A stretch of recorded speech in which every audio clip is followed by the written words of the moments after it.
30 अप्रैल 1945 Berlin का bunker. बाहर रूसी तोपों की जोरदार गड़गड़ाहट, अंदर अंधेरा और खौफ का माहौल। बंकर के अंदर भूख और डर से परेशान जनरल्स, बेचैनी और हार का एहसास। बिजली जा चुकी है, कमरा अंधेरे और बदबू से भरा हुआ है। अंधेरे कमरे में बैठा एक शख्स जिसने कभी दुनिया को झुकाया था। उसकी मूछें टेढ़ी हैं, चेहरा थका हुआ, हाथ कांप रहे हैं। वो साइड टेबल पर रखी 7.65 मिलीमीटर वॉल्थर पिस्टल उठाता है। वो अपनी नई बीवी ईवा ब्रॉन को जहर का कैप्सूल देता है। वो बंदूक अपनी दाहिनी कनपटी पर रखता है। एक पल की खामोशी और फिर क्लिक। ये कहानी है एडोल्फ हिटलर की, एक ऐसा नाम जो इतिहास में हमेशा के लिए दर्ज हो गया। कभी एक फटेहाल आर्टिस्ट, गरीबी और संघर्ष से घिरा हुआ। वियना के आर्ट कॉलेज ने उसे 2 बार रिजेक्ट कर दिया। सड़कों पर पोस्ट कार्ड बेचकर अपनी रोजी रोटी चलाता था। और वही शख्स धीरे धीरे बदलता गया। एक दिन वो पूरे यूरोप का खूनी तानाशाह बन बैठा। ऑस्ट्रिया, 1889। ब्रॉनाउ एमिन, एक छोटा सा शांत गांव जहां से कहानी शुरू होती है। हिटलर का बाप एलोइस हिटलर, एक सख्त और कठोर कस्टम ऑफिसर, शराबी और गुस्से से भरा हुआ। घर का माहौल हमेशा डर से भरा रहता था। वो अपने बेटे को रोज पीटता था। बचपन डर और दर्द में गुजरा। एक बार उसने एडोल्फ को इतना मारा कि वो बेहोश हो गया। एडोल्फ अपनी माँ क्लारा से बेइंतहा प्यार करता था। उसकी माँ ही उसकी दुनिया थी। माँ उसे कविताएं सुनाती थी, एक नर्म और सुकून भरा पल। वो उसके अंदर एक आर्टिस्ट बनने का सपना जगाती थी। लेकिन पिता चाहता था कि एडोल्फ सरकारी नौकरी करे। एक सख्त और दबाव भरा फैसला, स्कूल जा, ऑफिसर बन। पिता की कड़क आवाज घर में गूंजती है। एडोल्फ धीरे से कहता है, मुझे पेंटिंग करनी है, मुझे आर्टिस्ट बनना है। 1903, बाप की मौत। घर में एक अजीब खामोशी और एक नई शुरुआत का दरवाजा। एडोल्फ के लिए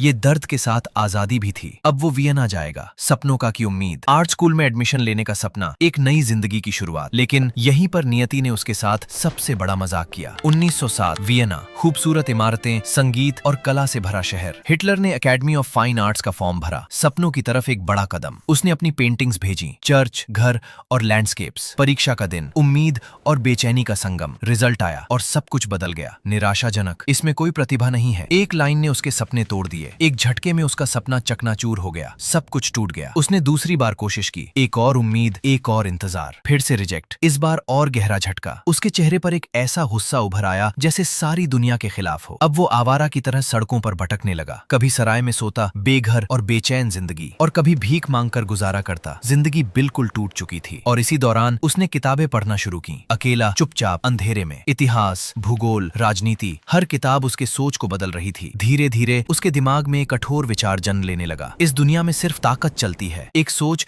जो उसके अंदर जम गई, और जो कमजोर है उन्हें मिटा देना चाहिए। एक अंधेरा विचार जो धीरे धीरे उसकी पहचान बन गया। पहला विश्व युद्ध शुरू। दुनिया आग में जलने लगी। हिटलर ने सेना में भर्ती होने के लिए राजा के नाम खत लिखा। एक नई दिशा की तलाश। उसे लगा यही मेरा मौका है। उसे एक बवेरियन रेजिमेंट में रखा गया। अब वो एक सिपाही था, कुरियर, संदेशवाहक, दुश्मन की गोलियों के बीच से खत पहुंचाने वाला। सबसे खतरनाक काम, हर पल मौत का खतरा। लेकिन हिटलर कभी पीछे नहीं हटा। गोलियों के बीच भी आगे बढ़ता रहा। उसे आयरन क्रॉस मेडल मिला, उसकी बहादुरी का इनाम। वो युद्ध में घायल भी हुआ, शरीर और मन दोनों जख्मी। एक बार गैस अटैक, आंखों के सामने अंधेरा छा गया। कुछ देर के लिए उसकी आंखें चली गईं। 1918, जर्मनी ने सरेंडर कर दिया। हार का समाचार। हिटलर अस्पताल में था जब उसे हार की खबर मिली। जब उसे पता चला कि जर्मनी ने हार मान ली, वो टूट गया। वो फर्श पर बैठकर रोने लगा। हार का दर्द उसके अंदर टूट पड़ा। उसे यकीन था सेना ने हार नहीं मानी थी। उसने सोचा किसी ने पीठ में छुरा घोंपा है। उसके दिमाग में एक कहानी बन गई, दुश्मन बाहर नहीं अंदर है। यही वो झूठ था जो धीरे धीरे सच बनने लगा उसकी सोच में। और इसी झूठ ने आने वाले 20 साल तबाह करने थे। म्यूनिख। हिटलर अब भी सेना में था, लेकिन एक जासूस के तौर पर। उसे छोटी छोटी पार्टियों पर नजर रखनी थी। एक दिन वो एक बियर हॉल में गया जहां जर्मन वर्कर्स पार्टी नाम की एक छोटी सी पार्टी की बैठक हो रही थी।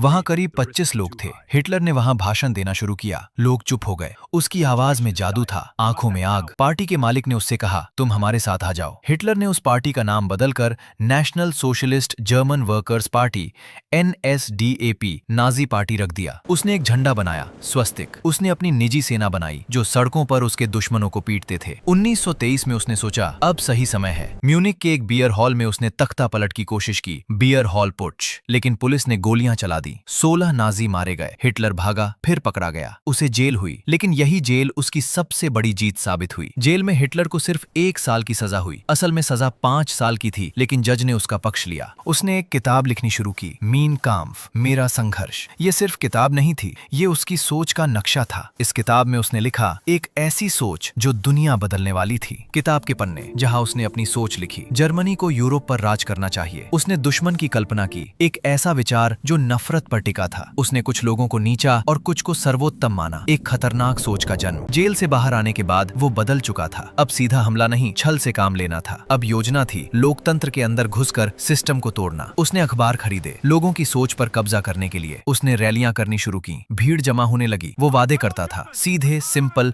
लेकिन असरदार। रोटी, भूखे लोगों के लिए एक सीधा वादा। नौकरी, बेरोजगारी से जूझते लोगों के लिए एक सपना। जर्मनी को फिर से महान बनाऊंगा, एक नारा जो लोगों के दिल में घुस गया। जर्मनी के लोग भूखे थे, बेहाल, थके हुए, मजबूर। मुद्रास्फीति इतनी बुरी थी, पैसे की कोई कीमत नहीं रही। हिटलर की बातें लोगों को अमृत जैसी लगने लगी। चांसलर से तानाशाह, एक खतरनाक सफर की शुरुआत। हिटलर चांसलर बन गया, लेकिन पूरी ताकत अभी बाकी थी। उसने एक साजिश रची, राइक्सटाग में आग लगवा दी। इल्जाम लगा कम्युनिस्टों पर, सबूत भी मिल गए। हिटलर ने राष्ट्रपति से कहा, आपातकाल लागू करो। एक फैसला जो सब कुछ बदलने वाला था। मौलिक अधिकार खत्म, आजादी धीरे धीरे छीन ली गई। पुलिस को पूरी छूट, गिरफ्तारी अब आसान हो गई। 30 जून 1934, रात के लंबे चाकू, एक खूनी रात की शुरुआत। हिटलर ने अपने ही साथी अर्नस्ट रोहम को मरवा दिया। उस रात 200 से ज्यादा लोग मारे गए। एक चुपचाप सफाया। हिटलर ने संसद को बंद कर दिया, लोकतंत्र का अंत। विपक्षी पार्टियों को गैर कानूनी घोषित कर दिया, कोई विरोध नहीं बचा। अब वह एकमात्र शासक था। बर्लिन ओलंपिक, दुनिया की नजरें जर्मनी पर टिक गई थीं। हिटलर ने बर्लिन को साफ सुथरा बना दिया। एक परफेक्ट तस्वीर क्रिएट की गई, सच छुपाया गया, असली तस्वीर पर्दे के पीछे थी। जुडेन अंडरविंस्ट के बोर्ड हटा दिए गए ताकि दुनिया को सच ना दिखे। एक झूठी तस्वीर जहां सब कुछ ठीक लग रहा था, लेकिन अंदर कुछ और चल रहा था। सड़कों पर मुस्कुराते जर्मन लोग, सब कुछ शांत और खुश नजर आ रहा था। विदेशी मेहमान, अमेरिका और ब्रिटेन से आए लोग, सब देखकर प्रभावित हो गए। वापस जाकर उन्होंने कहा, हिटलर तो अच्छा आदमी है, लेकिन ये सब सिर्फ एक दिखावा था। पर्दे के पीछे एक अलग ही सच छुपा हुआ था। वहां नरक मचा हुआ था, दर्द, डर और जुल्म का अंधेरा। 1935, नूर्नबर्ग कानून, एक कागज ने हजारों जिंदगियां बदल दी। यहूदियों को नागरिकता से वंचित कर दिया गया। एक पल में वे अपने ही देश में पराये हो गए। उनके स्टोर बंद कर दिए गए, रोजगार छिन गया। उनकी दुकानों पर लोग थूकते, अपमान और नफरत खुलेआम। 9 नवंबर 1938, क्रिस्टल नाच, टूटे हुए शीशों की रात। नाजी गुंडों ने घर तोड़ दिए, लोगों की जिंदगियां बिखर गईं। स्कूल और आराधनालय भी तोड़ डाले, कुछ भी सुरक्षित नहीं था। ये सिर्फ तोड़फोड़ नहीं थी, ये एक आने वाले विनाश का संकेत था। 30,000 यहूदियों को गिरफ्तार किया गया। एक बड़े पैमाने पर दबाव और डर। हिटलर ने सब देखा और मुस्कुराया, एक ठंडी भयानक मुस्कान। ब्लिट्जक्रेग, बिजली की तरह टूट पड़ने वाली लड़ाई का आरंभ। पोलैंड पर हमला,